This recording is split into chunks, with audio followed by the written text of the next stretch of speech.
New Brunswick is a great place for having a good standard of living while having high quality education, and you can go to the university, enjoy the outdoors, and live in a well integrated, close-knit community in which you can get the resources that you want when you want. You won't never feel like an outsider. You always know someone who knows someone. New Brunswick is a relatively smaller, close-knit community in which everyone is reachable. It doesn't matter whether it's the premier, Brian Gallant, or the chancellor of the university. It doesn't really matter. You have access to every single person. That helps a lot because they can point you out to the correct resources that you do need to expand your business. So New Brunswick has that clear advantage. I chose University of New Brunswick because it's a relatively small school. The education over here is world-class too. So I studied mechanical engineering with a sub-discipline in nuclear engineering over here. I've loved every single day I've spent here. I had the idea of the company while I was doing my master's in imaging. So one of my projects was to work for the Canadian Border Security Agency, and I was developing a code that allowed us to image things more clearly and to figure out much more information about an image automatically. I used the same system to use it on agriculture instead of security checkpoints, and I figured out that the same software could be used on agriculture, and I combined it with drones, which I had experience of working in the States, and I used that to improve agriculture and make it more profitable for the farmer.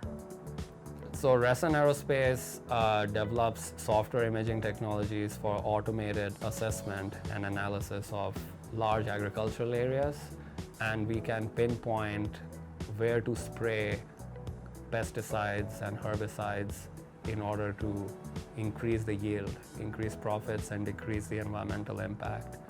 During the startup phase, I faced all the challenges that any startup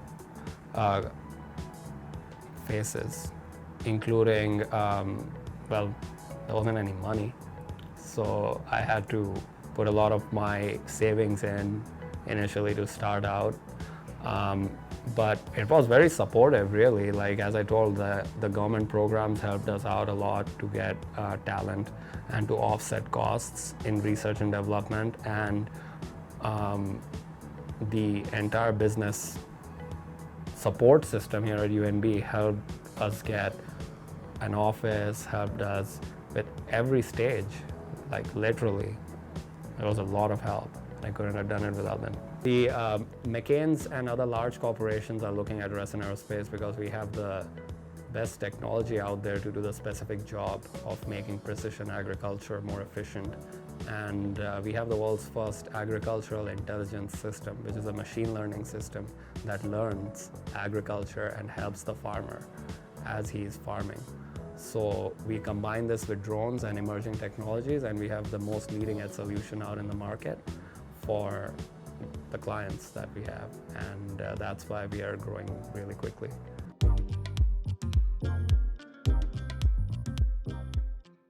In the next 5 or 10 years, we want to expand globally. We are already in the United States, Australia, and New Zealand, but we want to tap the markets of China, India, South America, and Europe.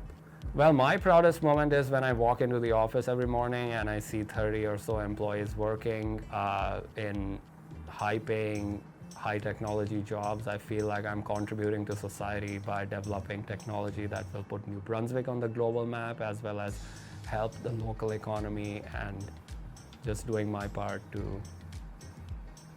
be part of Canada. A lot of the immigrants are risk-averse.